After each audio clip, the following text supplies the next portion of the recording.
All right, इस video में हम डिस्कस करेंगे एनसीईआरटी क्लास 6 ज्योग्राफी का chapter number 5 major domains of the earth. Generally इसमें हम देखेंगे लिथोस्फीयर क्या होता है, कॉन्टिनेंटल क्रस्ट क्या है, ओशियनिक क्रस्ट क्या है, ये सब हम चीज़ें जानेंगे। लिथोस्फीयर कहाँ पर है, हाइड्रोस्फीयर कहाँ पर है, मेंटल कितना है, मैग्मा कहाँ से आता है, ये सब चीज़ें हम इस पूरी वीडियो में जानेंगे। नाउ उससे पहले आप हमारे टेलीग्राम ग्रुप को ज्वाइन कर सकते हैं। आपको टेलीग्राम ऐप डाउनलोड करनी है और सर्च बॉक्स में स्मॉल लेटर में टाइप करना है पंकज बोहरा। ठीक है, आप इसको टाइप करना है बिना स्पेस दिए। आपको एक चैनल मिल जाएगा जो कि यूपीएससी के लिए बहुत ज़्यादा इंपॉर्टेंट है और यहाँ पर जितनी भी फ्री बुक्स हैं यहाँ पर हमने शेयर की हुई हैं। नाउ आप जो भी एनसीईआरटी से हम डिस्कस करवा रहे हैं, आपको उसकी पीडीएफ चाहिए पूरा एनसीईआरटी क्लास 6 से 12th तक, तो 299 रुपीज़ की पूरी NCERT class 6 to 12th PDF आपको मिल जाएगी। करना बहुत सिंपल है, दिए गए नंबर पर गूगल पे या फ़ोन पे कर सकते हैं। जैसे ही आप पेमेंट करेंगे उसकी स्क्रीनशॉट सेम नंबर पर व्हाट्सएप में हमें करनी है, उसके बाद हम आपको पीडीएफ शेयर करेंगे। नाउ डिस्क्रिप्शन में लिंक से भी आप इसे परचेज कर सकते हो। जो लोग यूपीएससी की प्रिपरेशन कर रहे हैं, अगर yearly date wise the Hindu newspaper चाहिए तो आप ईयरली प्लान और उसी के बेसिस पर मंथली प्लान ले सकते हैं। नाउ स्टार्ट करते हैं बिना किसी देरी के। सबसे पहले चैप्टर का नाम है major domains of the earth, यानी कि अर्थ के मेजर डोमेन्स के बारे में। लिथोस्फीयर जो हार्ड पार्ट है, पानी वाला पार्ट है, ये सब डिस्कस करेंगे इजी वे में। नाउ देखिए, surface of earth is a complex zone. इसको डिवाइड कर सकते हैं हम तीन मेजर पोर्शन में, लिथोस्फीयर, एटमॉस्फेयर और हाइड्रोस्फीयर। लिथोस्फीयर, एटमॉस्फेयर और हाइड्रोस्फीयर को एक एक करके जानेंगे ये हैं क्या। नाउ सबसे पहला है लिथोस्फीयर। देखिए, अर्थ का जो भी सॉलिड पोर्शन होता है उसे लिथोस्फीयर कहते हैं। जनरली ये रॉक्स से बना है, अर्थ क्रस्ट के जो रॉक्स होते हैं उससे बना हुआ है लिथोस्फीयर। और ये there is a thin layer of soil on the top that contain mineral nutrient which sustain various organism. Now lithosphere generally मैंने कहा कि सॉलिड पोर्शन है, तो पत्थरों से बन रहा है, तो पत्थरों के ऊपर क्या होता है, एक छोटी सी लेयर होती है सॉइल की। अब जनरली प्लांट हो गया, ऑर्गेनिज्म हो गया, यहीं पर लिथोस्फीयर में ही सर्वाइव करते हैं।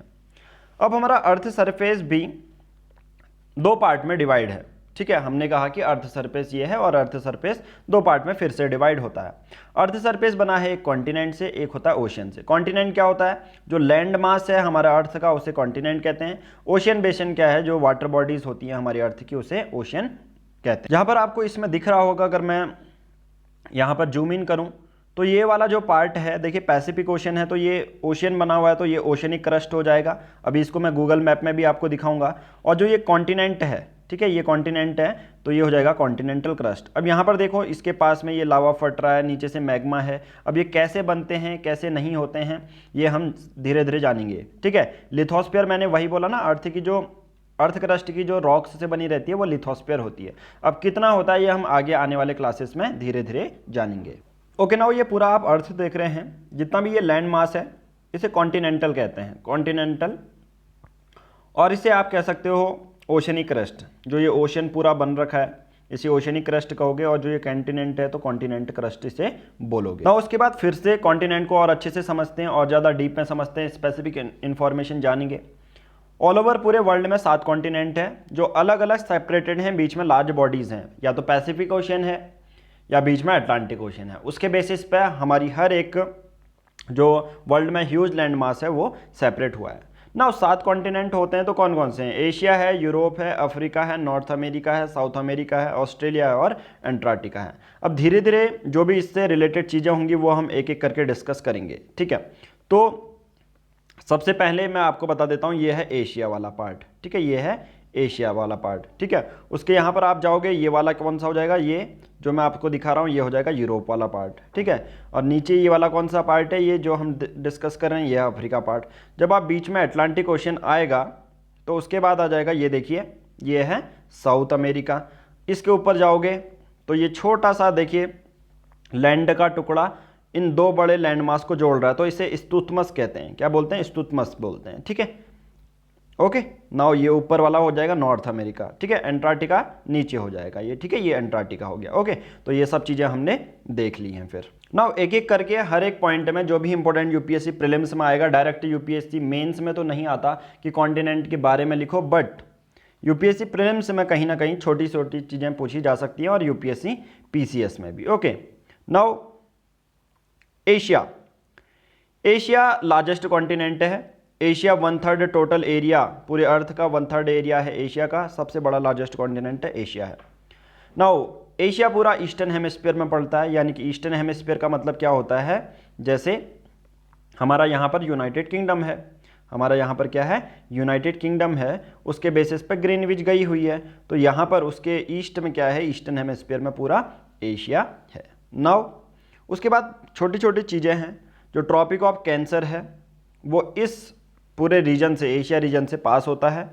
एशिया सेपरेट होता है यूरोप से बाय द उरल माउंटेन्स, ये सबसे इंपॉर्टेंट है वेस्ट में, और कॉम्बाइंड एशिया और यूरोप को यूरेशिया बोला जाता है। अब कोई कहेगा कि अगर एशिया और यूरोप अलग हैं तो वो कैसे अलग हैं, कौन सा माउंटेन है बीच में, यहाँ पर क्या पड़ता है, उरल माउंटेन पड़ते हैं, क्या पढ़ते हैं, उरल माउंटेन। तो यहाँ पर एशिया है, ये यूरोप है, और दोनों को यूरेशिया बोला जाता है लैंड में। और कोई बोलेगा कोई पहाड़ है इसके बीच में सेपरेट करता है एशिया को यूरोप से, तो उसे उरल माउंटेन्स हैं, वो वेस्ट में पूरा पड़ते हैं। ओके, नाउ नेक्स्ट है Europe. Europe lies to the west of Asia, जैसा हमने कहा यहाँ पर एशिया है, उसके बगल में जो है यूरोप है। Is much smaller than Asia, और वाटर बॉडी से घिरा हुआ है। The Arctic circle passes through it, हमारा जो आर्कटिक सर्कल है जो यूरोप से पास होता है। आर्कटिक सर्कल क्या होता है, अभी आर्कटिक सर्कल एक चीज़ आपके बारे में बता दूं, आर्कटिक सर्कल के बारे में, यहाँ पर अभी इतना ज़्यादा ये ठंडा होता है, ये पानी इतना ज़्यादा जमा हुआ है कि यहाँ पर से अभी हमारे जो शिप्स हैं जाते नहीं हैं। अभी इसको क्या कर रहा है, रशिया एक्सप्लोर करने की कोशिश कर रहा है, यूएसए एक्सप्लोर करने की कोशिश कर रहा है, और सबसे ज़्यादा डोमिनेंस दिखा रहा है चाइना। नाउ नेक्स्ट है Africa. Africa second largest continent है एशिया के बाद।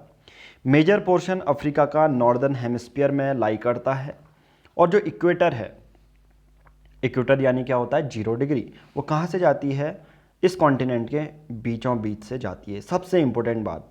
और एक और चीज़ जो हमेशा पूछी जाती है स्टेट पीसीएस में, यूपीएससी प्रीलिम्स के लिए तो ये क्वेश्चन पुराना हो गया है। ओनली कॉन्टिनेंट, कोई ऐसा आपसे पूछा जाएगा सिर्फ एक ऐसा कॉन्टिनेंट बताओ 7 में से जिसमें ट्रॉपिक ऑफ कैंसर भी गुजरती है, इक्वेटर भी गुजरती है, और ट्रॉपिक ऑफ कैप्रिकॉर्न भी गुजरती है ये लाइन, तो ऐसा क्या हो जाता है, अफ्रीका। ठीक है, तो यानी कि 0 डिग्री से भी है, 23.5 डिग्री नॉर्थ, 23.5 डिग्री साउथ, ये तीनों ही part, Tropic of Cancer, Tropic of Capricorn और इक्वेटर, तीनों ही अफ्रीका से होते हुए जाती है। नाउ इसको मैं आपको मैप में दिखाने का ट्राई करूं तो यहाँ पर मान के चलिए इक्वेटर जा रहा है 0 डिग्री, ये ट्रॉपिक ऑफ कैंसर है और ट्रॉपिक ऑफ कैप्रिकॉर्न, यानी कि ये तीनों लाइन जो पूरे अर्थ में इमेजिनरी लाइन्स बनाई गई हैं, वो एक ही ऐसा कॉन्टिनेंट है जिसमें कि तीनों लाइन गुजरती हैं, वो है हमारा अफ्रीका। नाउ नेक्स्ट आता है नॉर्थ अमेरिका। नॉर्थ अमेरिका क्या है, ये थर्ड लार्जेस्ट कॉन्टिनेंट है। नॉर्थ और साउथ अमेरिका एक कनेक्टेड हैं एक छोटे से लैंड के टुकड़े से, जिसे इस्तुमस ऑफ पनामा बोलते हैं। इस्तुमस क्या होता है, अब आपने पनामा पेपर लीक सुना होगा, यहाँ पर है, देखिए यहाँ पर है, ये देखिए, ठीक है, इसको और मैं जूम इन कर लेता हूँ। ओके, नाउ ये हमने जूम करके दिखा दिया, यहाँ पर आपको देखने को मिलता है पनामा, और इसे इस्तुमस बोलते हैं। इस्तुमस क्या है, एक छोटा सा लैंड का टुकड़ा। ठीक है, अभी मैं स्ट्रेट के बारे में भी आपको बताऊंगा, बट इस्तुमस जान लेते हैं, एक छोटा लैंड का टुकड़ा जो बड़े 2 लैंड मास को जोड़ता है अपने से, उसे इस्तुमस कहते हैं। तो इस्तुमस ऑफ पनामा नॉर्थ अमेरिका, यानी कि ये ऊपर वाला पार्ट है नॉर्थ अमेरिका और नीचे वाला पार्ट साउथ अमेरिका, उन दोनों को क्या करता है, जोड़ता है, उसे इस्तुमस कहते हैं। तो कभी भी अगर आ जाता है इस्तुमस क्या होता है, आई थिंक आपको ये समझ में आया होगा। नाउ इस्तुमस को मैंने यहाँ पर नोट्स में भी लिखा हुआ है, a narrow strip of land which joins 2 land mass is called isthmus. एक लैंड स्ट्रिप छोटी जो 2 चीज़ों को जोड़ती है उसे इस्तुमस कहते हैं। जैसे north America lies in northern hemisphere और वेस्टर्न हेमिस्फीयर में, बट उसी के बेसिस पे वो साउथ अमेरिका से भी जुड़ा हुआ है। Now next one is strait. Strait क्या होता है, स्ट्रेट बहुत सिंपल है, strait is narrow pass of water. Isthmus narrow strip of land होता है, strait narrow pass of water होता है, जो 2 लार्ज वाटर बॉडीज़ को जोड़ता है, जैसे 2 समुद्रों को जोड़ देगा या 2 ओशियंस को जोड़ देगा। नाउ नेक्स्ट आता है स्ट्रेट। स्ट्रेट क्या होता है, देखिए इसको मैं जूम इन करूंगा तो आपको यहाँ पर सबसे इंपॉर्टेंट, सबसे बिजिएस्ट स्ट्रेट देखने को मिलेगी, मलक्का स्ट्रेट। अब मलक्का स्ट्रेट क्या है, देखो नैरो स्ट्रिप है या नैरो पैसेज है वाटर बॉडीज़ का, अब ये 2 चीज़ों को जोड़ रहा है। मलक्का स्ट्रेट यहाँ पर देखने को मिलता है, ये देखिए, अगर यहाँ पर है तो यहाँ पर ये वाले ओशियंस को, ये इंडियन ओशियन है, अगर जूम इन करोगे तो ठीक है, तो यहाँ पर क्या आ जाएगा, इंडियन ओशियन यहाँ पर आ जाएगा। ठीक है, तो यहाँ पर अभी ये देखिए मालदीव्स है, मालदीव्स तो हमने पढ़ा ही है, मॉरिशस ये कहाँ पर है, इंडियन ओशियन में। तो ये वाला जो मलक्का स्ट्रेट है इंडियन ओशियन और पैसिफिक ओशियन को अच्छे से ज्वाइन कर लेता है। ठीक है नाउ, तो ये मलक्का स्ट्रेट हो गया। अब नाउ मलक्का स्ट्रेट सबसे बिजिएस्ट रूट क्यों बोल रहा हूँ मैं? अब मलक्का स्ट्रेट में एक ऐसी चीज़ है, अगर हम मलक्का स्ट्रेट को याद रखो ब्लॉक कर देते हैं तो चाइना सबसे ज़्यादा इसमें कंसर्न रहेगा।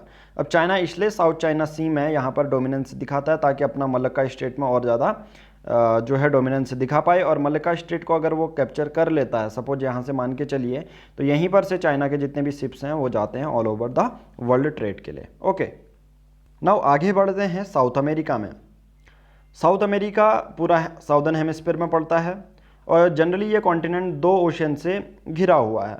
साउथ एशिया का जो साउथ अमेरिका का अगर आप वेस्ट में देखोगे तो वहाँ पर पैसिफिक ओशन आ जाएगा, और जो ईस्ट में देखोगे तो अटलांटिक ओशियन आ जाएगा ना। उसके बाद ऑस्ट्रेलिया है। ऑस्ट्रेलिया स्मॉलेस्ट कॉन्टिनेंट होता है। It lies entirely in the southern hemisphere. Australia पूरा साउदर्न हेमिस्फीयर में आता है। ऑस्ट्रेलिया सभी साइड से ओशियन से घिरा हुआ है, इसलिए इसे आइलैंड कॉन्टिनेंट भी बोला करते हैं। Now next one is Antarctica. Antarctica सबसे इंपॉर्टेंट हो जाता है। सबसे पहले मैं एंटार्क्टिका दिखाऊंगा आपको मैप में। नाउ यहाँ पर आपको देखने को मिलेगा एंटार्क्टिका। एंटार्क्टिका कहाँ पर है ये देखिए, अगर मैं जूम इन करूँगा तो ये जो पूरा है ये एंटार्क्टिका है। ठीक है, ये कहाँ पर है? एंटार्क्टिका है। ये देखिए ये पूरा कॉन्टिनेंट। अब मुझे एंटार्क्टिका की कुछ खास बात बताइए कि क्या इंडिया का यहाँ पर कोई रिसर्च सेंटर है? अगर है तो कमेंट बॉक्स में उसका नाम बताइए। नाउ एंटार्क्टिका मैंने आपको बता दिया, ह्यूज कॉन्टिनेंट है, is present on the south polar region, और south pole lies at the centre of its continent. Even जो साउथ पोल होता है वो अंटार्कटिका के सेंटर में लाई करता है। इंडिया के यहाँ पर दो रिसर्च स्टेशन है जैसा कि मैंने बोला, जैसे मैत्री और दक्षिण गंगोत्री। ओके नाउ ये सब चीज़ें हमने देख ली, बट अब कुछ फैक्ट देख लेते हैं जो कि फैक्ट फॉर यूपीएससी प्रीलिम्स पूछे जा सकते हैं। हमारा जो पानी है 97.2% ओशियन में है, फ्रेश वाटर 0.03% है, और 2.77% जो है हमारा या तो ग्राउंड वाटर है या सीड्स में है। ओके तो ये ओशियन का पानी 97%। अगर कोई बोला फ्रेश वाटर कितना है पीने के लिए, वो है 0.03%। तो हमने ऑलमोस्ट जितने भी लिथोस्फीयर वाले थे, जितने भी रॉक्स के बारे में हमने पढ़ लिया। अब नाउ नेक्स्ट आता है हाइड्रोस्फीयर। हाइड्रो मतलब होता है पानी, और पानी का स्फीयर कहाँ होगा? तो अर्थ को एज ए ब्लू प्लैनेट कहते हैं, क्योंकि 2/3 जो वाटर सरफेस है वो अर्थ प्लैनेट, जो अर्थ में पूरा 2/3 जो एरिया का वर्ड है वो पानी से है। तो अर्थ को मेनली क्या बोला जाता है? ब्लू प्लैनेट इसलिए ही बोला जाता है क्योंकि मोस्टली यहाँ पर हमारा क्या है? पानी एग्जिस्ट करता है। नाउ 71% जैसे पानी है और 29% लैंड है, यानी कि 2/3 जो पॉइंट है 2/3% है अर्थ का पूरा, उसका पानी जो है 71% देखने को मिलता है। नाउ सबसे पहले ओशियंस देख लेते हैं, और सबसे बड़ा जो पार्ट है पानी का वो ओशियन बनाता है। वो क्या बनाता है? ओशियन बनाता है। ये वाला जो अगर मैं बात करूं, देखो ये वाला है अटलांटिक ओशियन, ये पूरा है पैसिफिक ओशियन, और ये नीचे है ट्रायंगुलर शेप का इंडियन ओशियन। तो 3 टाइप के ओशियन पढ़ेंगे। सबसे पहला, all the oceans of the world are connected to each other. अब कोई भी ऐसा ओशियन नहीं है जो कि अपना अलग से है, सभी जितने भी ओशियन है पूरे वर्ल्ड में एक दूसरे से कनेक्टेड हैं। इसके बेसिस पे the level of sea water is same everywhere. हर जगह पानी का जो वाटर लेवल है वो सेम है। Elevation of land is measured from the sea level and the sea level is taken as 0। Sea level को 0 मानते हैं, और उसके ऊपर कितना ज़्यादा लैंड है उसको एलिवेशन सी लेवल से ही कैलकुलेट किया जाता है। नाउ वेव्स हो गई, टाइड्स हो गई, ओशियन करंट्स हो गए, ये 3 मेन मूवमेंट हैं ओशियन वाटर में। अगर हमारा पैसिफिक ओशियन है, अटलांटिक ओशियन है या इंडियन ओशियन है, तो वहाँ 3 चीज़ें होती हैं, या तो वेव आएंगी या टाइड्स आएंगी या ओशियन करंट्स आएंगे। अब हम 5 तरीके के मेजर ओशियन पढ़ते हैं, जिसमें कि उनके शेप के बारे में पढ़ेंगे और कितनी तेज़ी से मूव करते हैं वो सब हम पढ़ेंगे। सबसे पहला पैसिफिक, अटलांटिक, इंडियन, आर्कटिक और साउदर्न ओशियन। एक एक करके हर एक क्वेश्चन को पढ़ते हैं, जो भी डिटेल फैक्ट होगा उसको हम कवर कर लेंगे। नाउ सबसे बड़ा ओशियन है, लार्जेस्ट ओशियन है पैसिफिक ओशियन। ये सर्कुलर शेप का होता है। ठीक है, ये शेप कभी कभी पूछा जाता है। देखो अगर पैसिफिक ओशियन के बारे में बात करूं तो ये पूरा सर्कुलर शेप का है। ठीक है, इसको मैं और जूम आउट करूंगा तो आपको ये देखने को मिलेगा, ये पूरा पैसिफिक ओशियन है। तो ये देखो पूरा सर्कुलर शेप देखने को मिल रहा है। तो आई थिंक अब आप भूलोगे नहीं, जब भी मैं कहूँगा पैसिफिक ओशियन कैसे कलर का है तो आप कहोगे सर्कुलर शेप का है। Now Pacific ocean is surrounded by, अब पैसिफिक ओशन में चारों ओर कौन कौन से हैं? एशिया है, ऑस्ट्रेलिया है, नॉर्थ अमेरिका है, साउथ अमेरिका है, और ये पूरे 1/3 पूरे अर्थ में फैला हुआ है। सबसे इम्पोर्टेंट, सबसे डीपेस्ट ट्रेंच जो है पैसिफिक ओशन में वो है मरियाना ट्रेंच, जो कि सबसे डीपेस्ट ट्रेंच है, मतलब सबसे गहरा। जैसे ऊपर होता है ना माउंटेन, वैसे ही समुद्र के नीचे ट्रेंच होती हैं, तो सबसे डीपेस्ट पार्ट है वो है मरियाना ट्रेंच। अब देखिए यहाँ पर मरियाना ट्रेंच आपको देखने को मिलेगी, जैसा हमने यहाँ पर जूम इन किया हुआ है आपके लिए, ठीक है। अब ये मरियाना ट्रेंच डीपेस्ट ट्रेंच है कहाँ पर? हमारा पैसिफिक ओशन में। अब मरियाना ट्रेंच इतनी ज़्यादा गहरी है तो माना जाता है कभी कभी जो माउंट एवरेस्ट है उससे भी ज़्यादा गहरी कौन है? मरियाना ट्रेंच है। जैसे होता है ना समुद्र के ऊपर है लैंड सरफेस में माउंटेन है, वैसे ही समुद्र के नीचे भी एक गैप बने रहते हैं। ट्रेंच कैसे बनती है हम आगे आने वाले सब चैप्टर्स में पढ़ेंगे। ओके, नाउ नेक्स्ट आता है हमारा Atlantic ocean. Atlantic ocean second largest ocean है। ये एस शेप्ड का होता है जैसा भी हमने दिखाया। नॉर्थ अमेरिका, साउथ अमेरिका इसके वेस्ट में है, यूरोप और अफ्रीका इसके ईस्ट में है। और सबसे इम्पोर्टेंट जो अटलांटिक ओशियन के बारे में बात की जाती है कि अटलांटिक ओशियन इतना ज़्यादा बिजिएस्ट ट्रेड रूट क्यों है, वहाँ पर सबसे ज़्यादा होता है। देखो अगर अटलांटिक ओशियन का मैं शेप दिखाऊँ तो आपको यहाँ पर से देखने को मिल रहा होगा। अगर मैं इसको थोड़ा सा, ये देखिए, अब ये एस शेप का है, ये तो इसमें कुछ ज़्यादा जानने की ज़रूरत नहीं है, ये एस शेप का है। और जो पैसिफिक ओशन है वो सर्कुलर शेप का है, ठीक है। ये क्या है? सर्कुलर शेप का। अब यहाँ पर क्या होता है, अगर मैं बात करूँ अटलांटिक ओशन की, जो ये सरफेस है ना, ये वाला सरफेस इरेगुलर है। अब इरेगुलर हेल्प किस में करता है? जितने भी एक तरह से नेचुरल हार्बर की तरह काम करता है, तो जितने भी शिप आते हैं एक अच्छे से नेचुरल हार्बर की तरह वहाँ पर रुक सकते हैं। तो सबसे बड़ा बिजिएस्ट रूट इसलिए अटलांटिक ओशन है, शिप्स को भी मदद करता है, ठीक है। From the point of view of commerce it is the busiest ocean. Okay, now उसके बाद नेक्स्ट ओशन आता है हमारी कंट्री के नाम पे। एक ओनली ओशियन है जो एक कंट्री के नाम पे पड़ा है, उसे इंडियन ओशन। तो प्राउड मोमेंट तो है ही ये, Indian ocean is the only ocean to be named after a country. सबसे बड़ी बात हम कह सकते हैं कि यार ऑल ओवर पूरे वर्ल्ड में एक ही ओशन है जो किसी एक देश के नाम से है, वो भी हमारा देश। This ocean is almost triangular in shape, Asia towards the north, Africa towards waste, Australia is towards east of the ocean. उसके बाद साउदर्न ओशियन होता है, इंडियन ओशन के नीचे ही है। ये ओशियन इंसर्कल करता है अंटार्कटिका को, और पूरे साउदर्न हेमिस्फीयर में होता है ये साउदर्न हेमिस्फीयर, ठीक है, साउदर्न ओशियन, और 60 डिग्री साउथ लैटिट्यूड तक है। उसके बाद नेक्स्ट है Arctic ocean. Okay now next है आर्कटिक ओशियन। ये ओशियन आर्कटिक सर्कल के अंदर है, ये सराउंड करता है नॉर्थ पोल को। जैसे एंटार्कटिका था वो साउथ पोल उसके बीच में आता है ना, वैसे ही आर्कटिक ओशियन में नॉर्थ पोल इसके बीच में आता है। It is bound by the north coast of North America and Eurasia, ठीक है। आर्कटिक सर्कल ऊपर होता है जो आर्कटिक ओशियन है। It is connected with Pacific ocean by a narrow stretch of shallow water known as Bering strait. अब ये वाला जो पॉइंट है ये यूपीएससी प्रीलिम्स के लिए इंपॉर्टेंट है। आपसे डायरेक्ट पूछा जाएगा जो आर्कटिक ओशियन है वो पैसिफिक ओशियन से कौन से स्ट्रेट से कनेक्ट है। हमने कहा कि स्ट्रेट क्या होता है? स्ट्रेट एक छोटी वाटर बॉडी होती है जो बड़े दो ओशन को या दो बड़े ओशन को या दो बड़े सीज को जोड़ती है।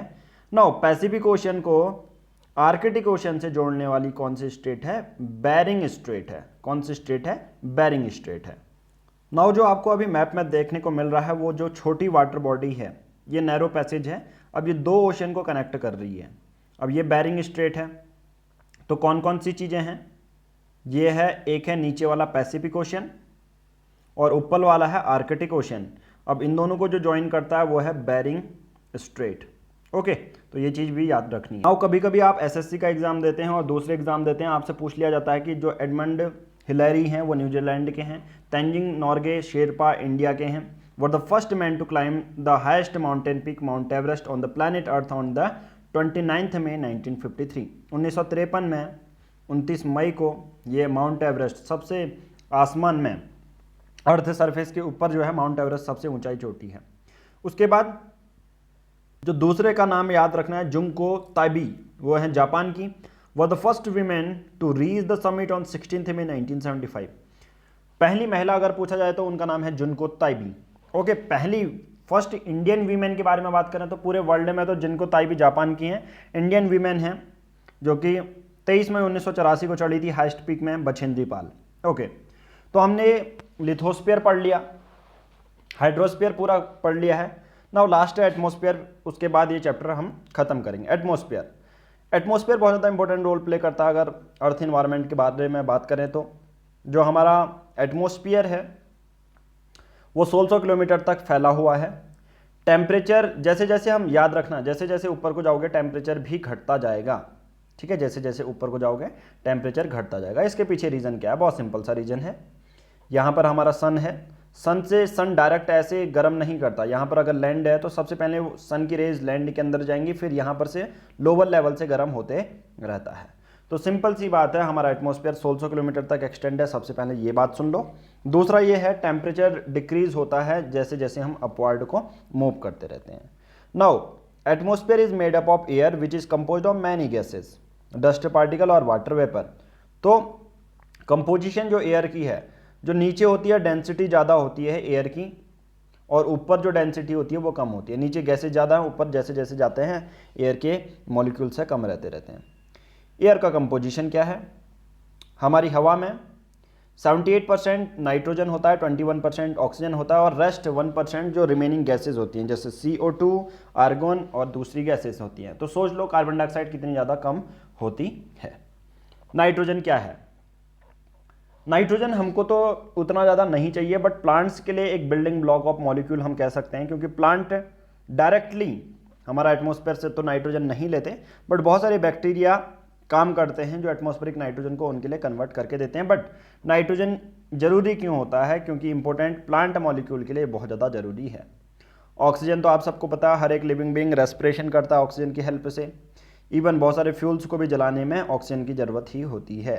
CO2, कार्बन डाइऑक्साइड यूटिलाइज करते हैं ड्यूरिंग द फोटोसिंथेसिस, और फोटोसिंथेटिक प्रोसेस में प्लांट कार्बन डाइऑक्साइड की हेल्प से क्या बनते हैं?